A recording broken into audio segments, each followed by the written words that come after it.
Tidying up part two. So in the first video of this little mini series, I said about setting up these folders down here. I also said about kind of sorting these out with using empty objects, and we fixed a few things there. Now, in this next video, we're going to be talking about how to get the player. So when I come out of a shop, like so, I will appear outside the shop. I don't appear like where I originally spawned at this point. And the third video, which we'll come on to when we get to the third video, will be making sure that when we collect these things, they stay collected. They don't respawn when I come back onto the scene. Now, just want to point out in terms of on the Unity Hub, so this is where you actually click on your game to load it up. Where the three dots are on the side and you go to Show and Explorer, you will find where your game is saved on your PC or your OneDrive, whatever it might be, and in there these folders are generated for you. So in the assets folder, you'll see then these are the folders which we've set up. So I think scenes is already set up for us, and you saw that I was dragging and dropping things around, and you'll see that there are the actual graphics, the scripts and stuff in there as well. So it's an easy way to access them. And one of the benefits of doing this is if I wanted to change my chicken so that the beak was a slightly different color, I could open it from here, edit it, save it, and it would automatically update here. I wouldn't have to re-import it, that type of stuff. But anyway, onto this video. What I'm going to need to do first of all is look at the player movement script in order to make the player kind of spawn in the right place when it comes back onto the scene. Now I've got two shops. I've got a blue shop, I've got a red shop, and for every shop, for every building I intend to go into and have a scene kind of related to that, I have got to add a public static bool and the name I am going to refer to that shop as. Okay, so blue shop exit, and I'm going to put that as equal to false. Now, basically, what this is saying that when we come in and out of the shop, well, when we come out to the blue shop, we want it to say true. When we come out to the red shop, we want it to say true, and we want the other things to say false. So if I've got 10 shops, I will need to do this 10 over. Now, I'm going to talk about the static part in a bit as well to say what that is. But at this stage, like I said, I've only got two shops, so I'm also going to do the same for the red shop.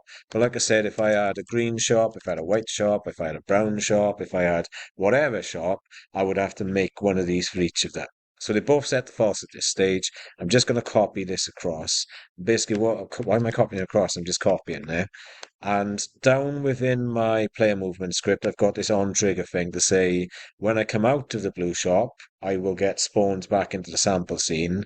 And I want in front of this for the blue shop exit to say true because it's the blue shop I've left. And I want the red shop to say false.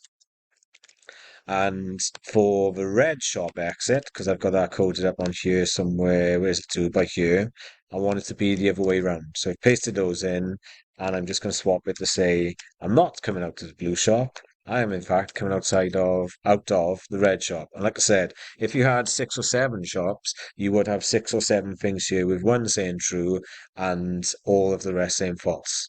So I'm going to save that. I'm going to go, oh, actually, I didn't talk to you about static today.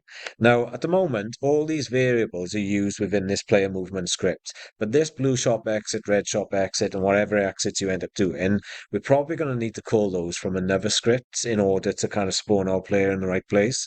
So the word static being dropped in there basically means that this, or these, can be used outside of player movements, and I'll show you that in the next part then. So I've saved that, and we'll go back to Unity. I shouldn't have any errors because I'm basically just kind of like adding bits in, and nothing will change if I play the game. So what we need to do on the sample scene, I'm going to put this on the main camera. It doesn't actually matter where you put this script.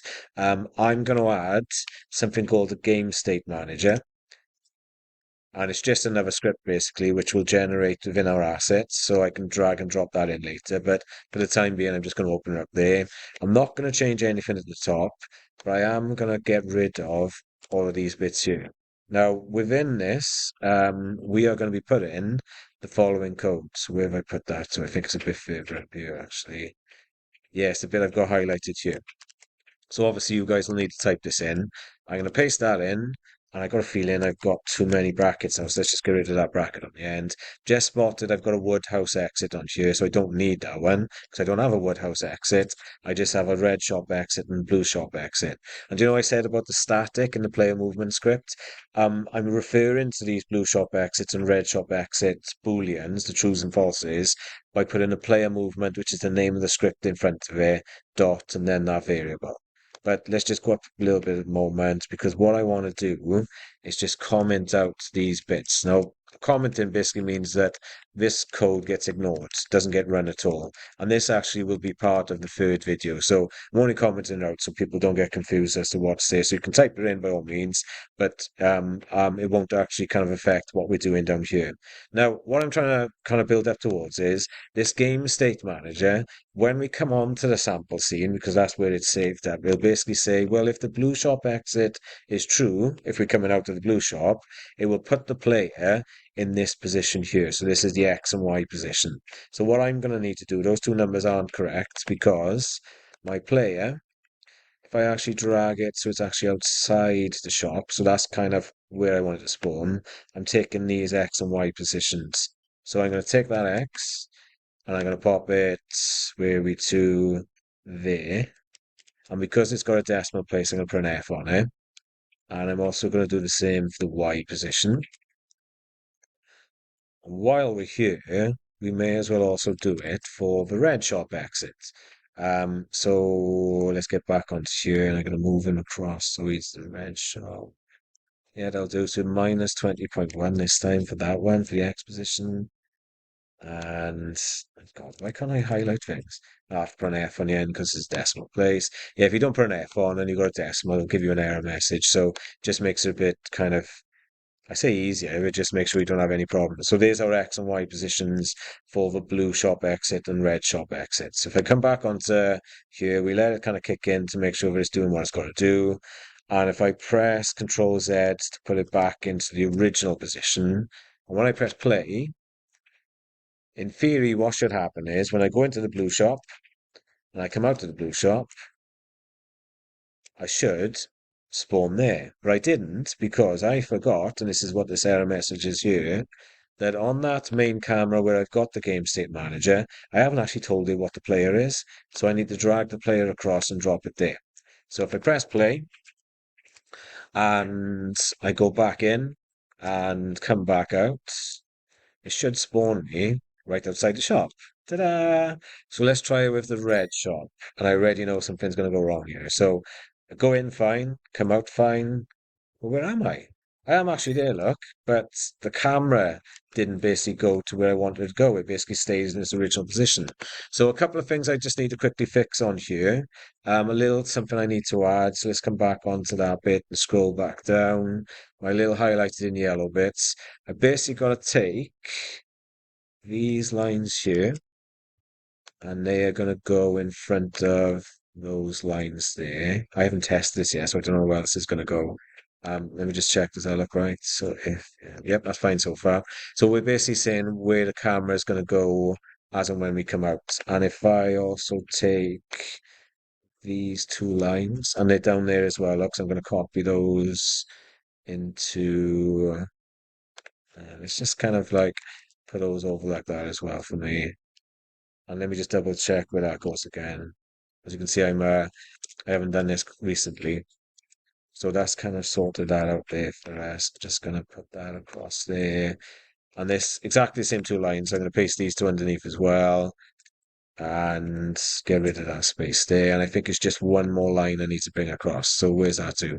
This bit on the bottom here.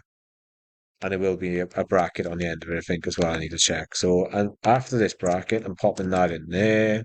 And let me just check all the brackets are lined up. So that one isn't lined up as there, so I need to put another one at the end there. So I'm just making sure all the dots kind of now you'll note this basically what it does, it puts the player in a position, it puts the camera in the position of where the player spawns. We'll put it in that position there. But the X part, if I can't keep it as a question mark, I actually need to change that to a number in a moment. So basically what I'm trying to say is on here, in fact,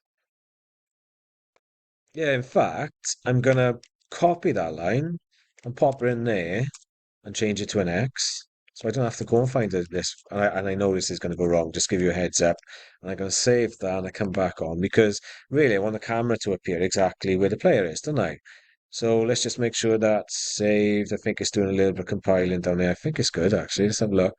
So the game state manager. Okay, right.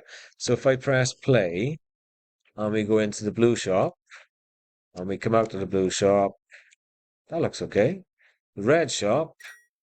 So the camera stops there because obviously we didn't want it to go up against the border. And when I go in and I come out, it does put me in the right position, but this part shouldn't be here. I should be across a little bit.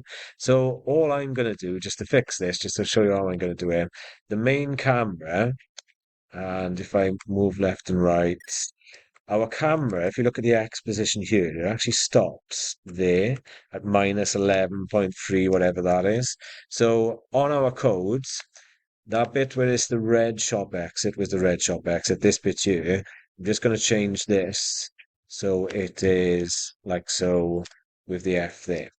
And if I check that now, and I'll go straight to the red shop, and anything which is kind of close to the edge, you'll need this to. My blue shops is okay because it's kind of like nowhere near the edge. But anything which is close to the edge where the camera will spawn in the wrong position, because that's where the camera should kind of be as such. Now, hopefully that's fixed there. Yay, that's better.